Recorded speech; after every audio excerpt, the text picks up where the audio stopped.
Kami nakinabang sa katawan at buo ng iyong anak ay sumasama sa iyong habang upang aming tayo-ting na tinanan ay maging pagtanggap namin sa tiyak mong pagliligtas. Sa pamamagitan ng Jesucristo kasama ng Espiritu Santo, magpasawalan ka.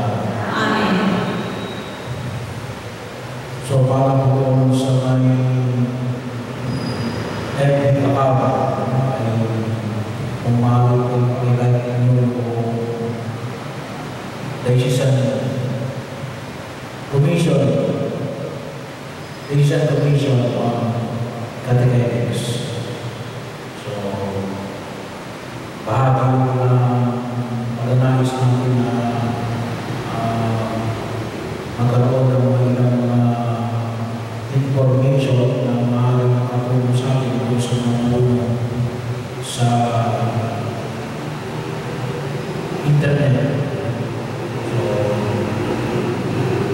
i-like nyo na ako para po, and then, kung mas maganda ilagay nyo yung i-check nyo rin yung notification para kapag may mga bago ng mga nakalagay ng mga information ay maaari tayo tulungan na makadagdag ng aming kaalaman tungkol sa aking pagtuturo.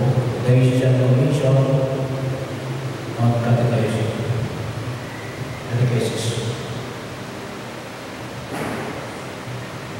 And then, para din mo meron tayo parang pinaka-attendance na rin natin. Yan yung pagkatapos namin sa yung mga picture taking para po ang bishop meron ng FBA outdoor ay pakita naman ng mismo yung ating pinagagawa. Bahagi kung saan maaaring mo makapulong para po sa iba rin namin mga kapatid na maaari yung mag-aaral yung ating mga ilang mga pamamaraan sa pagtuturo ng catechesis. Sino po nakatira sa inyo kung choose to be brave? Yung matiro sa inyo? Parang may nakita ako matiro sa inyo sa FB. Ilan o? Nasa pa ba?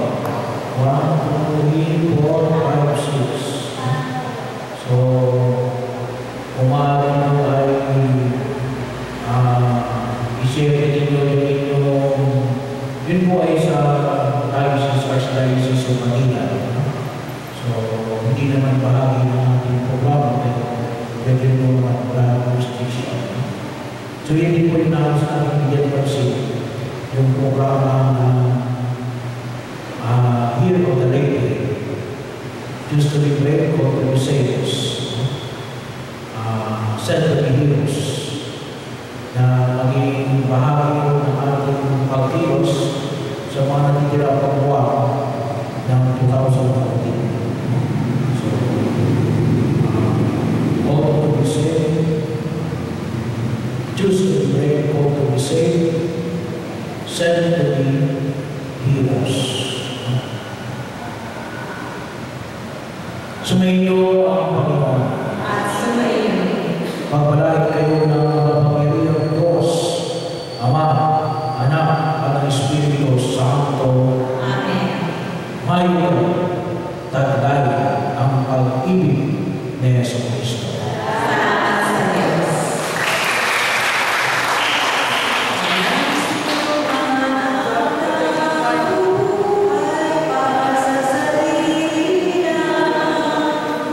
Wala